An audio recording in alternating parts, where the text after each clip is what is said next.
திருக்குறள் அதிகாரம் 10 இனியவை கூறல். திருக்குறளும் சனாதன தர்மமும் ஒன்றுதான் என்பதை உரிய ஆதாரத்துடன் நிரூபிக்கும் பதிவு. சனாதன தர்மத்தில் வாக்கின் தூய்மை வாக் சுத்தி என்பது மிக உயரிய தர்மமாக கருதப்படுகிறது. சத்யம் ப்ரூயாத் பிரியம் ப்ரூயாத் என்ற தர்மசாஸ்திர விதியை வள்ளுவர் இவ்வதிகாரத்தில் விளக்குகிறார். திருக்குறள் பாடல் 91. இன்சொல் இனிதீன்றல் காண்பான் எவன்கொலோ வன்சொல் வழங்குவது. விளக்கம் இனிய சொற்கள் தன்னை சொல்பவனுக்கும் கேட்பவனுக்கும் இன்பம் தருவதைக் கண்டும் ஒருவன் பிறரை புண்படுத்தும் கடுமையான சொற்களை பேசுவது ஏன்? அது அறியாமையே ஆகும். மகாபாரதம் உத்யோக பருவம் அத்தியாயம் 34 ஸ்லோகம் 80. ரோஹதே சாயகைர் வித்தம் வனம் பரஷுனா ஹதம் வாசாதிருக்தம் பீபத்சம் ந ரோஹதி கரோஹிதத். விளக்கம் அம்பினால் துளைக்கப்பட்ட உடலும் கோடரியால் வெட்டப்பட்ட காடும் கூட மீண்டும் செழித்துவிடும். ஆனால் ஒருவன் நாவினால் பேசும் கொடிய வன்சொல் வாசாதிருக்தம் உண்டாக்கும் புண் ஒருபோதும் ஆறாது. எனவே இன்சொல்லே சிறந்த அறம். மனுஸ்மிருதி அத்தியாயம் 4 ஸ்லோகம் 138. சத்யம் ப்ரூயாத் பிரியம் ப்ரூயாத் ந ப்ரூயாத் சத்யம் அப்ரியம் பிரியம் ச நான்ருதம் ப்ரூயாத் ஏஷ தர்மஹ சனாதனஹ. விளக்கம் உண்மையை பேசு, இனியவற்றை பேசு. உண்மை என்பதற்காக கசப்பானவற்றை பேசாதே. இனியது என்பதற்காக பொய்யை பேசாதே. இதுவே எக்காலத்திற்கும் உரிய சனாதன தர்மம். திருக்குறளும் சனாதன தர்மமும் ஒருமைப்பாடு. வள்ளுவர் இக்குறளில் இன்சொல் மற்றும் வன்சொல் ஆகியவற்றுக்கு இடையே உள்ள முரண்பாட்டை சனாதன தத்துவ பின்னணியில் சுட்டிக்காட்டுகிறார். 1. வாக் தவம். பகவத்கீதையில் 17.15 கண்ணன் கூறுகிறார், மற்றவர்களை தூண்டாத உண்மையான இதமான நன்மையான சொற்களை பேசுவதே வாக்கினால் செய்யப்படும் தவம். வள்ளுவர் இந்த தவத்தின் பலனை உணர்ந்த பின்னும் வன்சொல் பேசுவது மடமை என்கிறார். 2. கர்ம வினை. நாம் பேசும் ஒவ்வொரு சொல்லும் ஒரு கர்மாவாக பதிவாகிறது. இன்சொல் புண்ணியத்தையும் வன்சொல் பாவத்தையும் சேர்க்கும். இன்சொல்லால் இன்பம் விளைவதை நேரில் கண்டும் வன்சொல் பேசுபவன் தன் கர்ம வினையை தானே தேடிக்கொள்கிறான். 3. இதயத்தின் ஈரம். சனாதன தர்மத்தில் வாக்கு என்பது சரஸ்வதி தேவியின் அம்சம். அந்த வாக்கை வன்சொல்லால் அசுத்தப்படுத்துவது தெய்வீகத்திற்கு எதிரானது. வள்ளுவர் பார்வையில் இனிய சொற்கள் ஒருவனின் அகத்தூய்மையின் வெளிப்பாடு. அதை விடுத்து கடுமையான சொற்களை பேசுவது தனக்கும் பிறருக்கும் நரகத்தை தேடிக்கொள்வதற்கு சமம். திருக்குறள் பாடல் 92. அகனமர்ந்து ஈதலின் நன்றே முகனமர்ந்து இன்சொலன் ஆகப் பெறின். விளக்கம் மனம் விரும்பி ஒருவருக்கு பொருள் கொடுத்து உதவி செய்வதைக் காட்டிலும் முகம் மலர்ந்து ஒருவரிடம் இனிய சொற்களை பேசுவது மேலான அறமாகும். மகாபாரதம் உத்யோக பர்வம் அத்தியாயம் 34 ஸ்லோகம் 48. ந ஹ்யத்தே சத்ருசம் தானம் வித்யதே புவி கஷ்சித் அபிஸ்வல்பேன பாவேன தத்தமக்ஷயம் உச்யதே. விளக்கம் உலகில் அன்புடன் கூடிய இனிய சொற்களுக்கு ஈடான தானம் வேறு எதுவுமில்லை. ஒருவன் மிகச் சிறிய பொருளை கொடுத்தாலும் அது தூய மனத்தோடும் இன்சொல்லோடும் கொடுக்கப்பட்டால் அது அழியாத புண்ணியத்தை அக்ஷயம் தரும். சனாதன தர்மத்தில் தானம் என்பது பொருளை கொடுப்பது மட்டுமல்ல, அது அபயதானம் மற்றும் பிரியவசனம் இனிய சொல் ஆகியவற்றையும் உள்ளடக்கியது. மனுஸ்மிருதி அத்தியாயம் 4 ஸ்லோகம் 139. ஒருவர் துன்பத்தில் இருக்கும்போது அவருக்கு பொன்னை கொடுப்பதை விட வருந்தாதே நான் இருக்கிறேன் என்ற ஆறுதலான இன்சொல் அவரது ஆன்மாவிற்கு அதிக பலத்தை தரும். இது வாக்குதானம் என்று போற்றப்படுகிறது. பொருளை கொடுக்கும்போது முகம் கடுகடுப்பாக இருந்தால் அந்த தானம் பயனற்றதாகிவிடும். எனவே பொருளை விட பண்பான சொல்லே சிறந்தது. திருக்குறளும் சனாதன தர்மமும் ஒருமைப்பாடு. வள்ளுவர் இக்குறளில் ஈதலின் நன்றே என்று கூறி இன்சொல்லை பொருள்தானத்தை விட ஒருபடி மேலே உயர்த்துகிறார். முகனமர்ந்து. சனாதன தர்மத்தில் தெய்வங்களின் திருவுருவங்களை பிரசன்னவதனம் என்று வர்ணிப்பார்கள். ஒரு மனிதன் இன்சொல் பேசும்போது அவனது முகம் மலர்கிறது. அந்த மலர்ச்சி அவனை தெய்வீக நிலைக்கு கொண்டு செல்கிறது. அகனமர்ந்து கொடுப்பவர் மனதார கொடுத்தாலும் வாங்குபவர் கூச்சப்படக்கூடும். ஆனால் இன்சொல் வாங்குபவரின் இதயத்தை நேரடியாக குளிர்விக்கும். பொருட்செல்வம் எல்லோரிடமும் இருக்காது. ஆனால் இன்சொல் எனும் செல்வம் எல்லோரிடமும் உண்டு. இதை பயன்படுத்துவதே உண்மையான தர்மம். வாக் சக்தி. சனாதன தர்மத்தில் வாக்கு என்பது ஒரு சக்தி. அந்த சக்தியை மற்றவர்களுக்கு இன்பம் தர பயன்படுத்துவது மிகப்பெரிய யாகம் செய்வதற்கு சமம். வள்ளுவர் பார்வையில் கையில் காசில்லாவிட்டாலும் பரவாயில்லை, கனிவான ஒரு சொல் உன் நாவில் இருந்தால் நீ மிகப்பெரிய வள்ளலுக்கு சமானவன். திருக்குறள் பாடல் 93. முகத்தான் அமர்ந்து இனிது நோக்கி அகத்தானாம் இன்சொல் இனதே அறம். விளக்கம். ஒருவரை கண்டபோது முகம் மலர்ந்து அவரை அன்போடு நோக்கி உள்ளத்திலிருந்து வரும் இனிய சொற்களை கூறுவதே உண்மையான அறமாகும்.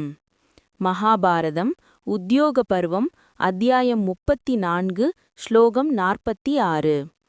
முகப்பிரசாதோ திருஷ்டிஸ்ச சௌம்யா பாச்சக பிரியாஸ்ததா ஏதானி யஸ்ய வர்தந்தே ச சர்வேஷாம் பிரியோ பவேத். விளக்கம்.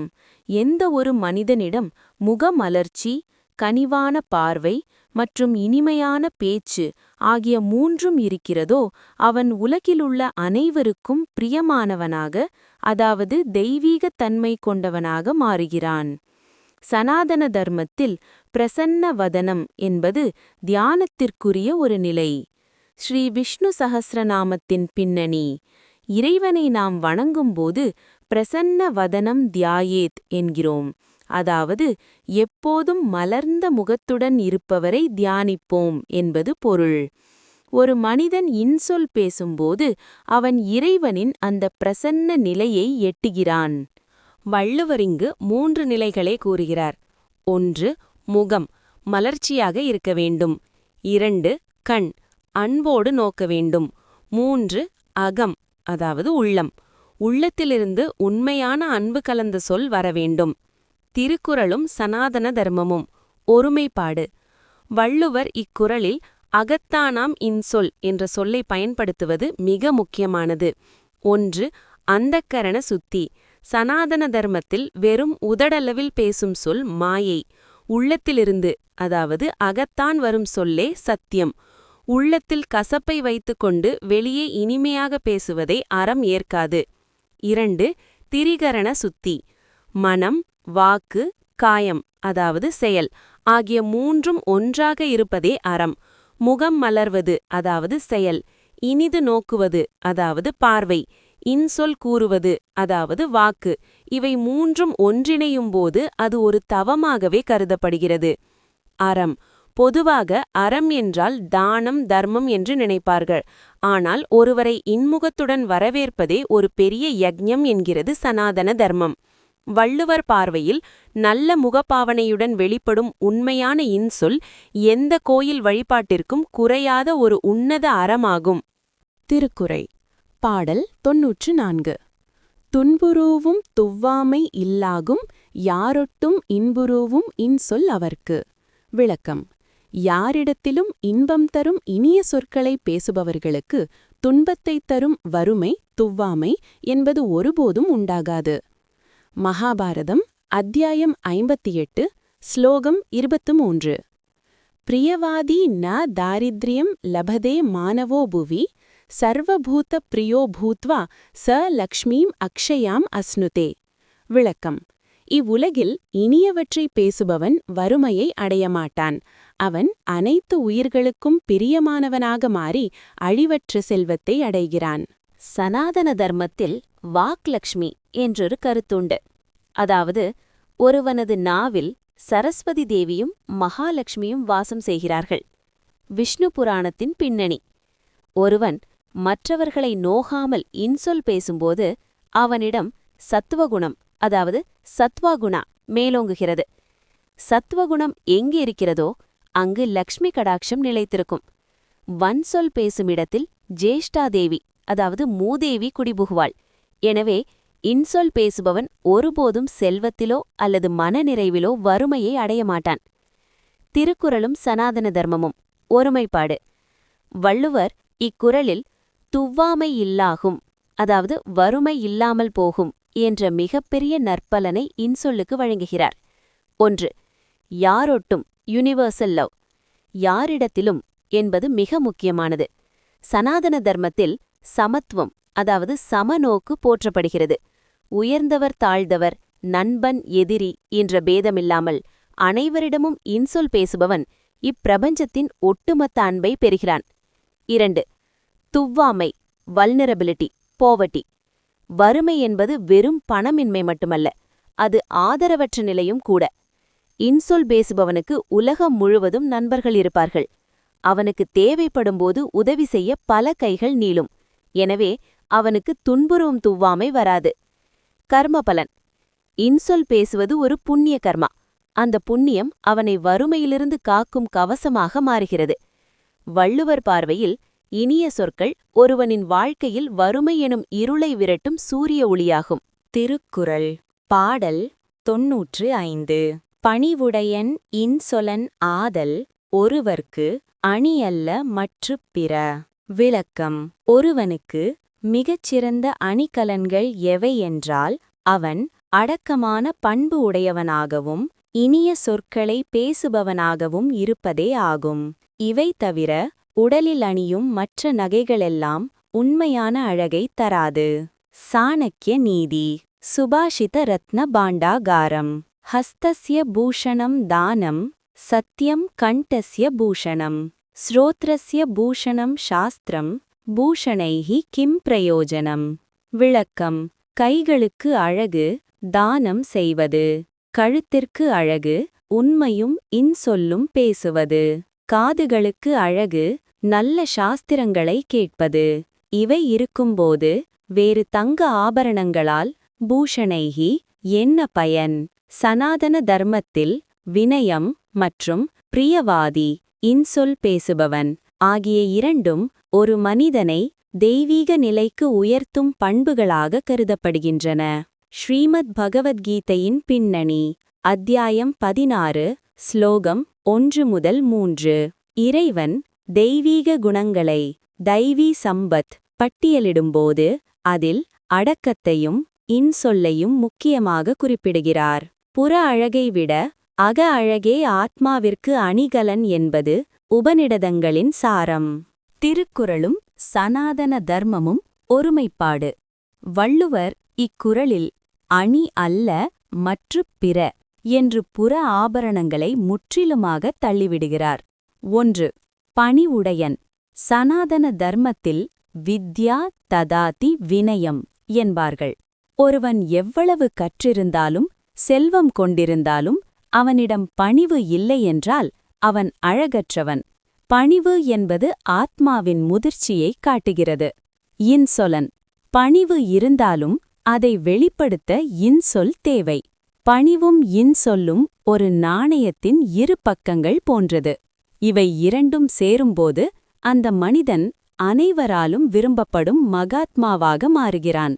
உண்மையான அலங்காரம். நகைகள் உடலுக்கு பெருமை தரும், ஆனால் அவை ஆன்மாவிற்கு பெருமை தராது. ஒருவன் இறந்த பிறகு அவனது நகைகள் இங்கே தங்கிவிடும், ஆனால் அவனது பணிவு மற்றும் இன்சொல் தந்த புண்ணியம் அவனது ஆன்மாவுடன் தொடர்ந்து வரும். வள்ளுவர் பார்வையில் தங்கம் மற்றும் வைரம் ஒருவனுக்கு பெருமை தராது. அவனது சொல்லிலும் செயலிலும் இருக்கும் மென்மையே அவனை பிரபஞ்சத்தின் பேரழகனாக மாற்றும். இக்குறள் ஒருவன் பேசும் இன்சொல் அவனுக்கு இப்பிறவியில் மட்டுமல்லாமல் மறுபிறவிகளிலும் எத்தகைய நன்மைகளை சேர்க்கும் என்பதை விளக்குகிறது. திருக்குறள் பாடல் 96. அல்லவை தேய அறம் பெருகும் நல்லவை நாடி இனிய சொலின். விளக்கம். பிறருக்கு நன்மையானவற்றை விரும்பி அவரிடம் இனிய சொற்களை ஒருவன் சொன்னால் அவனுடைய பாவங்கள் தேய்ந்து அழியும், அறம் புண்ணியம் வளர்ந்து பெருகும். மகாபாரதம் அத்தியாயம் 104 ஸ்லோகம் 31. சுக்லானி அவிப்ரகிருஷ்டானி பிரசன்னானி மிருதூனி ச வாசக புண்ணியானி பாபானி ஹரந்தி மனுஜஸ்ய ஹி. விளக்கம்: தூய்மையான, தெளிவான, மென்மையான மற்றும் புண்ணியமான சொற்கள் ஒரு மனிதனின் பாவங்களை பாப்பானி ஹரந்தி வேரோடு அழிக்கின்றன. இன்சொல் பேசுவது ஒருவனது ஆன்மாவை புனிதப்படுத்துகிறது. சனாதன தர்மத்தில் சித்தம், உள்ளம் தூய்மையடைய வாக்கு ஒரு கருவியாக சொல்லப்படுகிறது. யோக சாஸ்திரத்தின் பின்னணி: ஒருவன் வன்சொல் பேசும்போது அவனது மனதில் ரஜோகுணம் மற்றும் தமோகுணம் பெருகுகிறது. இது பாவ வினைகளைச் சேர்க்கிறது. மாறாக, இன்சொல் பேசும்போது அவனிடம் சத்துவகுணம் மேலோங்குகிறது. சத்துவகுணம் வளர வளர பழைய பாவ வினைகள், கர்மாக்கள் தானாகவே கரையத் தொடங்கும். இதைத்தான் வள்ளுவர் அல்லவை தேய, பாவங்கள் அழிய என்கிறார். திருக்குறளும் சனாதன தர்மமும். ஒருமைப்பாடு. வள்ளுவர் இக்குறளில் அல்லவை, பாவம், மற்றும் அறம், புண்ணியம் ஆகிய இரண்டையும் இன்சொல்லோடு இணைக்கிறார். 1. நல்லவை நாடி. பேசுவதற்கு முன் நாம் சொல்லும் சொல் மற்றவருக்கு நன்மை தருமா என்று ஆராய்வதே விவேகம். இது சனாதன தர்மம் கூறும் விவேக தத்துவத்தின் வெளிப்பாடு. 2. அறம் பெருகும். இன்சொல் என்பது ஒரு வாக்கு யக்ஞம். ஒரு வேள்வி செய்தால் எப்படி புண்ணியம் பெருகுமோ அதுபோல இனிய சொற்களை பேச பேச ஒருவனுடைய தார்மீக வலிமை, அறம் கூடிக்கொண்டே செல்லும். 3. அல்லவை தேய. தேய்தல் என்பது ஒரு நுட்பமான சொல். நாம் செய்யும் ஒரு நற்செயல், இன்சொல், நாம் ஏற்கனவே செய்த தீய செயல்களின் விளைவுகளை குறைக்கும் ஆற்றல் கொண்டது என்பது கர்ம விதியின் விதிவழக்கு. பிராயஷ்சித்தா. வள்ளுவர் பார்வையில் இன்சொல் என்பது ஒரு ஆன்மீக துப்புரவுத் தொழிலாளி. அது உங்கள் நாவில் நடமாடும்போது உங்கள் இதயத்தில் படிந்துள்ள பாவ அழுக்குகளை தேய்த்துக் கழுவி விடுகிறது. இக்குறள் இன்சொல் பேசுபவன் அடையும் இருவகை இன்பங்களை, இம்மை மற்றும் மறுமையை சனாதன தர்மத்தின் லோக தத்துவத்தோடு விளக்குகிறது. திருக்குறள். பாடல் 97. நயனீன்று நன்றி பயக்கும், பயனீன்று பண்பின் தலைப்பிரியாச் சொல். விளக்கம்: பிறருக்கு நன்மை தரும் பயனைத் தந்து நல்ல பண்பிலிருந்து நீங்காத இனிய சொற்கள் இப்பிறவியில் மற்றவர்களால் விரும்பப்படும் நிலையைத் தந்து மறுபிறவியில் நன்மையையும் புண்ணியத்தையும் உண்டாக்கும். மகாபாரதம் அத்தியாயம் 104 ஸ்லோகம் 30. பிரியவாதீச்ச பூதானாம் இஹலோகேச்ச பூஜ்யதே பிரேத்யசானந்தம் அப்னோதி தஸ்மாத் பிரியமிதி ப்ரூயாத். விளக்கம்: அனைத்து உயிர்களிடத்தும் இனியவற்றை பேசுபவன் இவ்வுலகில் அனைவராலும் மதிக்கப்படுவான். அவன் இறந்த பிறகும் மறு உலகில் பேரின்பத்தை அடைவான். எனவே எப்போதும் இனியவற்றையே பேச வேண்டும். சனாதன தர்மத்தில் ஒரு செயல் இட்டம் மற்றும் பூர்த்தம் என இரு வகைப்படும். இன்சொல் பேசுவது இந்த இரண்டையும் ஒருங்கே தருவது. மனுஸ்மிருதி மற்றும் உபநிடதங்களின் பின்னணி. ஒருவன் பேசும் பண்பு மாறாத சொல் அவனுக்கு யசஸ் எனும் இகலோக இன்பத்தையும் புண்ணியம் எனும் பரலோக இன்பத்தையும் தருகிறது. வள்ளுவர் நயனீன்று என்று சொல்வது இவ்வுலகில் மக்கள் அவனிடம் காட்டும் அன்பையும், நன்றி பயக்கும் என்று சொல்வது அவனடையும் தார்மீக உயர்வையும் மறுமை பயனையும் குறிக்கிறது. திருக்குறளும் சனாதன தர்மமும். ஒருமைப்பாடு. வள்ளுவர் இக்குறளில் பண்பின் தலைப்பிரியா சொல் என்ற நிபந்தனையை வைக்கிறார். இது சனாதன தர்மத்தின் சத்தியம், பிரியம் சமநிலையை குறிக்கிறது. 1. பண்பின் தலைப்பிரியா சொல். இன்சொல் என்பது வெறும் முகஸ்துதி அல்ல, அது தர்மம் மற்றும் பண்பிலிருந்து விலகாமல் இருக்க வேண்டும். பொய்யான புகழ்ச்சி இன்சொலாகாது, அது பாவத்தையே தரும். 2. நயனீன்று அட்ராக்டிங் கிரேஸ். நயன் என்றால் நீதி அல்லது விருப்பம். இன்சொல் பேசுபவனை நோக்கி மக்கள் ஈர்க்கப்படுவார்கள். இது ஒரு சிறந்த சமூக உறவை, சோஷியல் ஹார்மனி-ஐ உருவாக்குகிறது. 3. பயனீன்று ஃப்ரூட்ஃபுல். பேசும் சொல் கேட்பவருக்கு ஒரு நன்மையையாவது தர வேண்டும். பயனில்லாத சொல், வீண் பேச்சு சனாதன தர்மத்தில் பிரமாதம் என கருதப்படுகிறது.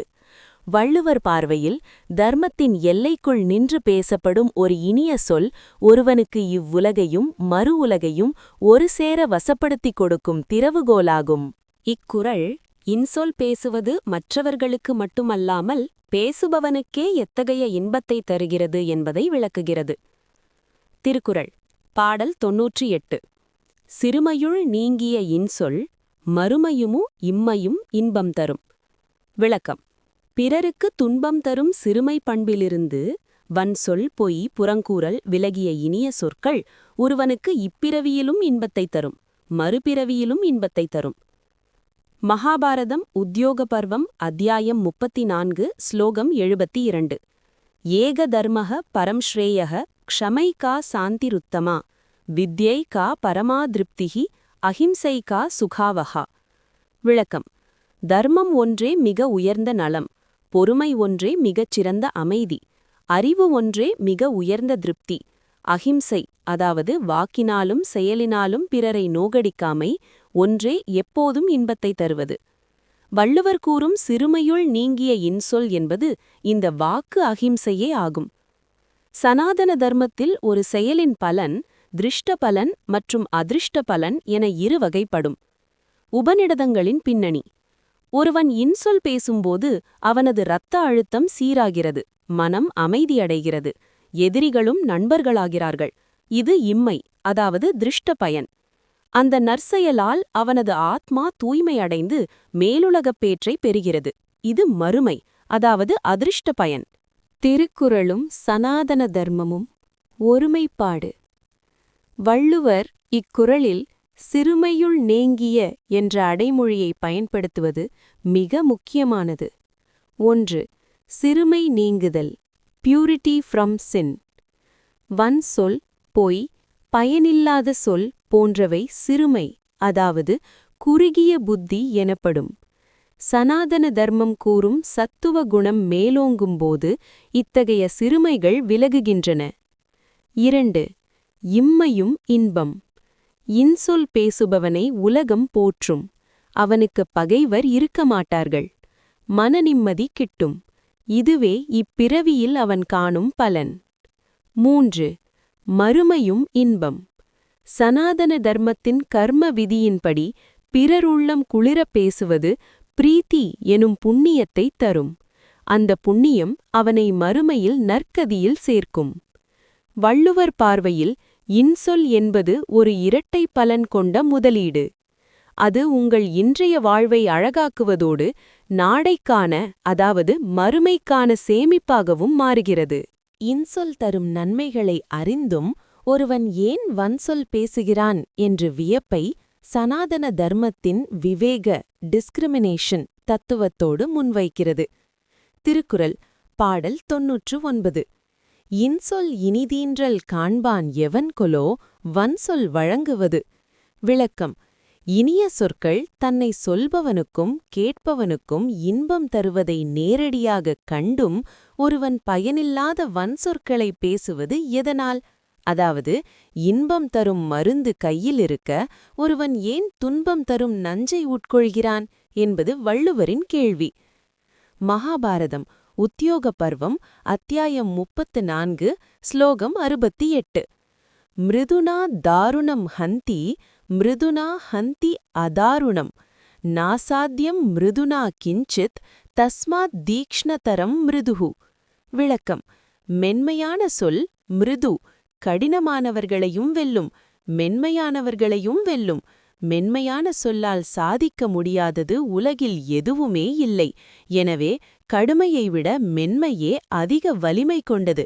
இதை அறிந்தும் வன்சொல் பேசுவது அறிவீனம். சனாதன தர்மத்தில் அவித்யா, அறியாமை என்பது நன்மை தருவதை விட்டு தீமை தருவதை தேர்ந்தெடுப்பதாகும். ஸ்ரீமத் பகவத்கீதையின் பின்னணி அத்தியாயம் 17 ஸ்லோகம் 15. அனுத்வேககரம் வாக்கியம் சத்யம் பிரியஹிதம் சயத் என்று கண்ணன் கூறுகிறார். ஒருவன் பேசும் சொல் மற்றவர்களை தூண்டக்கூடாது, அது இனிமையாகவும் நன்மையாகவும் இருக்க வேண்டும். இந்த தத்துவத்தை உணர்ந்த ஒருவன் விவேகி. வன்சொல் பேசுவதைக் காட்டிலும் தற்கொலை செய்து கொள்வது மேல் என்று கருதுவான். ஏனெனில் வன்சொல் அவனது புண்ணியத்தை கரைத்துவிடும். திருக்குறளும் சனாதன தர்மமும் ஒருமைப்பாடு. வள்ளுவர் இக்குறளில் எவன்கொலோ என்ற சொல்லை பயன்படுத்துவது அறியாமையில் மூழ்கிக் கிடக்கும் மனிதர்களை பார்த்து எழுப்பும் ஒரு தார்மீக கேள்வி. 1. இனிதீன்றல் காண்பான். இன்சொல் பேசுவதால் ஒருவன் அடையும் அமைதி, புகழ் மற்றும் பிறரின் அன்பு ஆகியவற்றை அவன் கண்கூடாக காண்கிறான். இது திருஷ்ட பலன், நேரடி பயன். 2. வன்சொல் வழங்குவது. வன்சொல் பேசுவதால் பகை வளரும், உள்ளம் கொதிக்கும், பாவம் சேரும். இத்தகைய தீமைகளை அறிந்தும் ஒருவன் வன்சொல் பேசுகிறான் என்றால் அவனிடம் விவேகம் இல்லை என்று பொருள். 3. கர்மாவின் சுமை. சனாதன தர்மத்தின்படி வன்சொல் என்பது வாக்கபராதம். ஒருவன் தனக்கு தானே குழிப்பறித்துக் கொள்வதைப் போலத்தான் வன்சொல் பேசுவதும். வள்ளுவர் பார்வையில் இன்சொல் தரும் லாபத்தை தெரிந்தும் வன்சொல் பேசுபவன் லாபம் தரும் தொழிலை விடுத்து நஷ்டம் தரும் தொழிலை செய்யும் மூடனை போன்றவன்.